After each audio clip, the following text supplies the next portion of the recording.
नमस्कार मित्रों। आज हम देखेंगे आठवां भाव। आठवां भाव जो होता है कुंडली में, वो भाव होता है आयु का, यानी लॉन्जिविटी और डेथ। इससे आपको ये चीज़ें पता चलती हैं। तो उसके संदर्भ में हम कुछ सूत्र देखेंगे जो बताएगा हमको लॉन्जिविटी के बारे में। तो अगर चंद्रमा और शनि सातवें भाव में है, कौन सा सातवें भाव? राहु से सातवें भाव में है, और बृहस्पति चौथे भाव में सूर्य से, सूर्य जहाँ बैठा है वहाँ से चौथे भाव में बृहस्पति है, और पाप ग्रह का संबंध है किससे? तीसरे भाव और आठवें भाव से। तीसरे भाव और आठवें भाव पे संबंध पाप ग्रहों का है, या तो वो उधर बैठे हैं या दृष्टि डाल रहे हैं। ये तीसरा भाव और आठवां भाव लग्न से। तो फिर जो ऐसा बच्चा है जिसकी कुंडली है, इसकी जो आयु है वो ज़्यादा नहीं रहेगी, मतलब ज़्यादा टाइम तक जिएगा नहीं।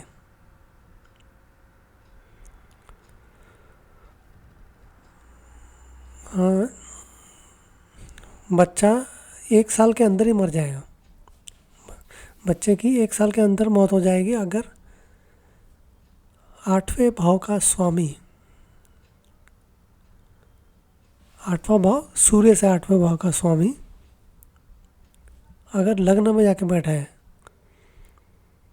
और शनि से जो आठवां भाव है वो चंद्रमा के साथ बैठा है, कहीं भी बैठा रहे तो चंद्रमा के साथ बैठा है, तो फिर ऐसा जो बच्चा है जिसकी कुंडली है वो 1 साल के अंदर ही डेथ हो जाएगी।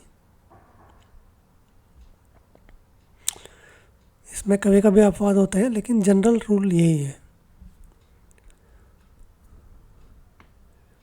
4 साल की उम्र में डेथ हो जाएगी बच्चे की अगर शनि चौथे भाव में है, राहु दूसरे भाव में है, सूर्य 12वें भाव में है, और बुध और मंगल 10वें भाव में एक साथ बैठे, तो चौथे साल में डेथ हो जाएगी।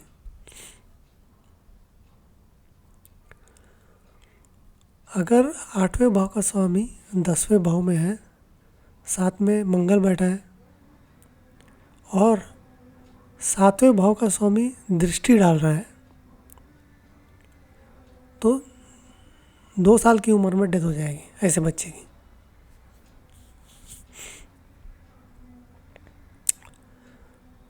अगर आठवें भाव का स्वामी और छठे भाव का स्वामी दोनों एक साथ बैठे हैं चंद्रमा से चौथे भाव में, तो भी जहाँ तक कि जो आयु है वो कम रहेगी, जल्दी डेथ हो जाएगी।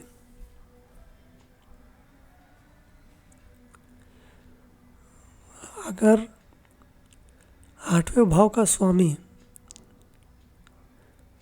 चौथे भाव में है और चंद्रमा आठवें भाव में है, और सूर्य और शनि एक दूसरे के आमने सामने है, मतलब अपोजिट में है, तो भी जहाँ तक कि जो लॉन्जिविटी है वो कम रहेगी, मतलब आयु कम रहेगी।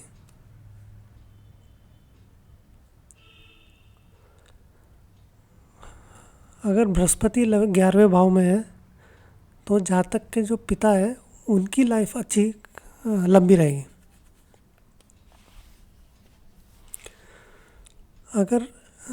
अगर शनि 5वें भाव में है, साथ में 5वें भाव का स्वामी भी बैठा है,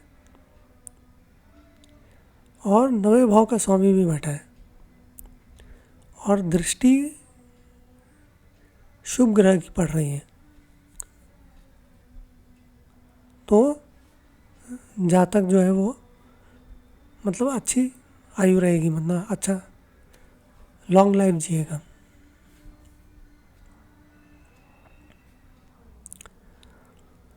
अगर लग्न का स्वामी, तीसरे भाव का स्वामी, नवे भाव का स्वामी अगर मूवेबल साइन में है, यानी चर राशि में है। चर राशि कौन सी है? 1, 4, 7, 10, ये चर राशि है। ठीक है, अगर इन मतलब एक बोलेगा तो मेष हो गया, 4 हो गया कर्क, 7 हो गया तुला और 10 हो गया मकर। अगर इन राशि में है लग्न का स्वामी, तीसरे भाव का स्वामी और नवे भाव का स्वामी, और चौथे भाव का स्वामी द्विसभाव राशि में है, मतलब डुअल साइन। डुअल साइन कौन सा है? 3, 6, 9, 12।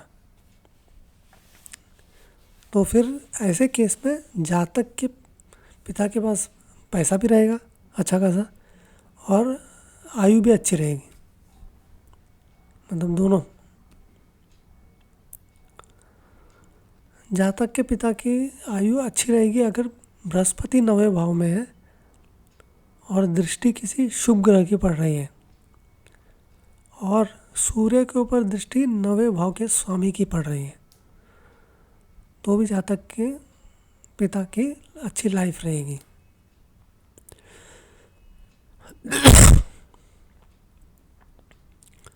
अगर 8वें भाव का स्वामी चौथे भाव में है, शनि से चौथे भाव में है, और चंद्रमा दूसरे भाव में है, शनि से दूसरे भाव में है, तो भी जातक की जो आयु है वो अच्छी खासी रहेगी। अगर जो केंद्र भाव है, यानी कि 1, 4, 7 और 10, इनके जो स्वामी हैं वो त्रिकोण में है और शनि के ऊपर कोई पाप प्रभाव नहीं है, पाप ग्रह का प्रभाव नहीं है, तो भी जातक जो है वो अच्छी आयु रहेगी उसकी। अगर शनि केंद्र में है, यानी 1, 4, 7, 10 भाव में है और 8वें भाव का स्वामी 11वें भाव के स्वामी के साथ है, तो जातक की आयु अच्छी खासी लंबी रहेगी।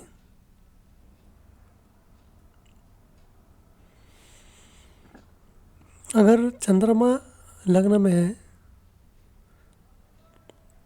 साथ में शुक्र और बृहस्पति है और 8वें भाव का स्वामी 11वें भाव के साथ है, तो भी जातक की आयु अच्छी रहेगी।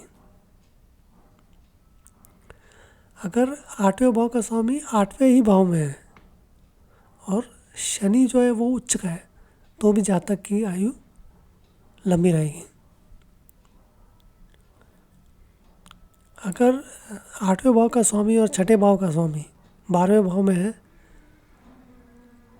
और शुक्र और बृहस्पति लग्न में है, तो भी जातक की आयु लंबी रहेगी। अगर लग्न में शुभ ग्रह है और 12वें भाव में बृहस्पति है और 8वें भाव के स्वामी के ऊपर चंद्रमा की दृष्टि पड़ रही है, तो भी जातक की अच्छी खासी लंबी आयु रहेगी।